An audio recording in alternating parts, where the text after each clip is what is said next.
The second team that I want to talk about here is Golden State. I'll start here, Bryce. Let's run through Golden State's roster. And I'm going to ask you the question after each player. Should this player expect to be in the rotation this year? Okay. Like reasonably, if they were on like a normal team, like is this player an NBA rotation player? Got you. Stephen Curry. Yes. Andrew Wiggins. Yes. Draymond Green. You take your shoes off yet? Yes. Anthony Melton. Yes. Gary Payton II. Yes. Kyle Anderson. Yes. Buddy Hield. Yes. Kevon Looney. Yeah, in some capacity, yes. Questionable for me, but like to me, it's probably like 10 minutes a game. Yeah. That's 8.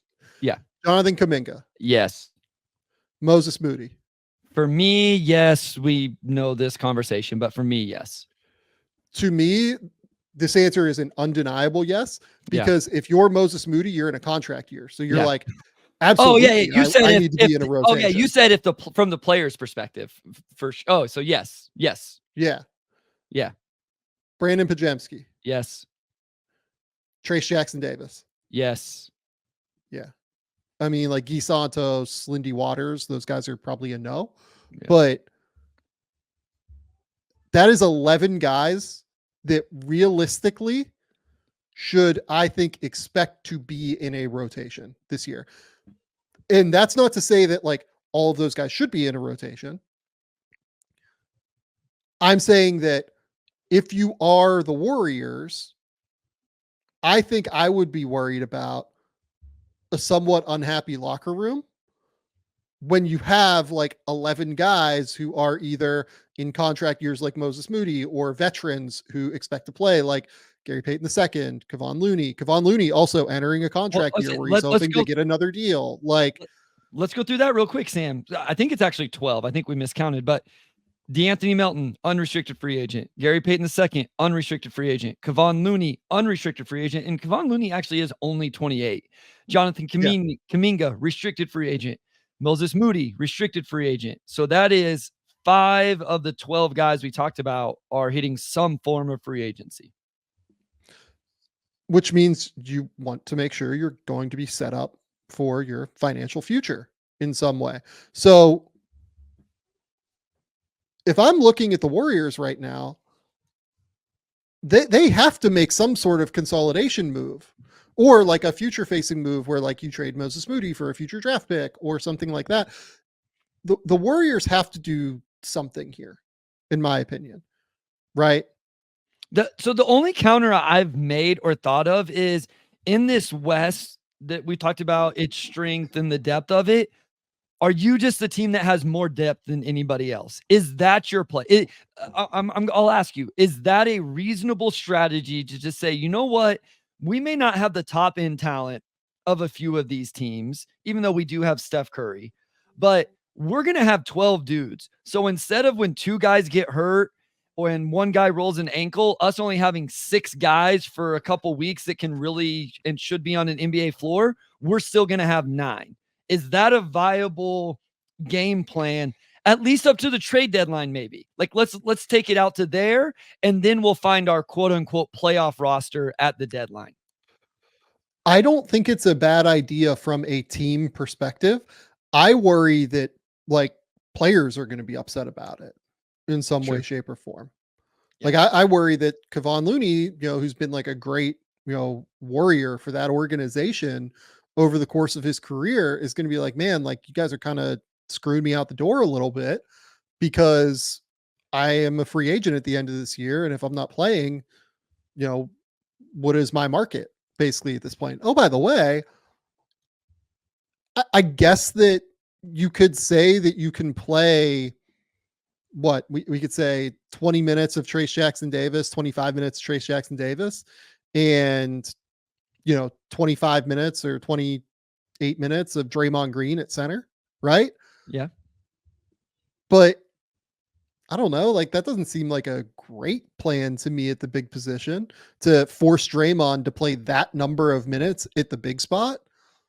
So you're almost going to have to play Kevon at the bit, like some of these minutes, right? You're almost going to have to play him 15 a night, and you only have a certain number of minutes to go out every single game, right? You have 200 and what 40 minutes every single night on an NBA court for all of your five guys. So if 15 of them are going to Kevon Looney, that's, fewer minutes potentially for Kyle Anderson. It's fewer minutes potentially for Jonathan Kuminga, who is another guy that, is coming off of a really good year. And oh, by the way, if I'm Jonathan Kuminga looking at this team, do I think that this roster is like currently presently set for me to get the most out of my contract year right now, unless he signs an extension in October? And we'll do like an extension preview at some point, maybe, in early to mid September. But I don't know that it is currently well set for that, because yes, you have Stephen Curry, and yes, like Wiggins, goes through stretches where he can shoot. Maybe he'll be able to help. You went out and you got Buddy Hield. Buddy can certainly shoot. Pajemski can certainly shoot. But you look at the other bigs on the roster. Draymond Green can't shoot. Kevon Looney can't really shoot. Kyle Anderson doesn't get guarded away from the basket. Trace Jackson Davis doesn't get guarded. There's probably always going to be help for, Kuminga's slashes to the rim every time that he does it. And he's a guy that is always so aggressive getting to the basket. And there are ways that you can make spacing work, right? But I just say all of this to say that I am somewhat concerned about the shape of this roster, and just about like everybody being happy with the minute totals that they get there, which says to me that they are ripe for a consolidation deal and that they probably need to do something. Yeah, I'm with you on Kuminga. I think it's got to be another big year for Kuminga. I think he has to take another jump. I was just looking at minutes played here last season. So if you go to their top 12 guys, all of the guys we've mentioned are in here other than the new guys, right? You trade out Klay Thompson, who played 77 games last year, almost 30 minutes a game. Chris Paul only played 58 games, but played 26 minutes in those. Dario Saric played 64 games, 17 minutes a night. So which one of DeAnthony Melton, Kyle Anderson, Buddy Hield fits into those slots? Is one of them unhappy getting the Dario Saric 17 minutes a night? But then the other thing is that's only Kuminga at 26 minutes. That's Moody at 17 and a half. That's Trace Jackson Davis at 16. So some of these other guys that we've mentioned may want more than what they got last season.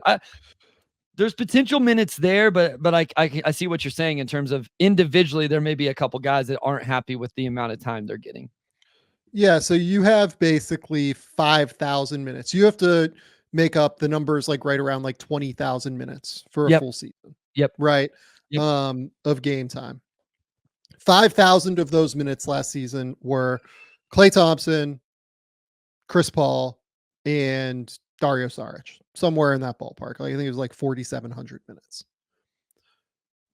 So between Andrew Wiggins, who I would imagine expects to play probably a few more minutes than what he played this year. Like Wiggins has always been a guy that, he played 1,900, I guess. So he was pretty high in the minute total last year. But like, I would imagine Moses Moody wants to play more than 1,100 minutes this year. I would imagine Gary Payton wants to play more than 600 minutes this year. That's where it's at. Yeah, it's those guys that I would think would end up unhappy more so if they don't see their minutes uptick from what they got last season. So to me, that's like 3,700 minutes to go around between DeAnthony Melton, Buddy Hield, and Kyle Anderson.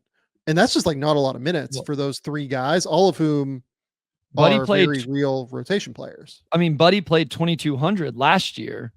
DeAnthony Melton, I know, isn't going to be, his total won't be great last season. The year before, he played 2,100 minutes. So those are guys that have played a lot of minutes in recent seasons. Even Kyle Anderson played just under 1,800 last year and just under 2,000 the year before. Yeah. So okay. there's just not enough time to go around here for all these dudes as the roster is currently constructed, which says to me they're going to have to do something.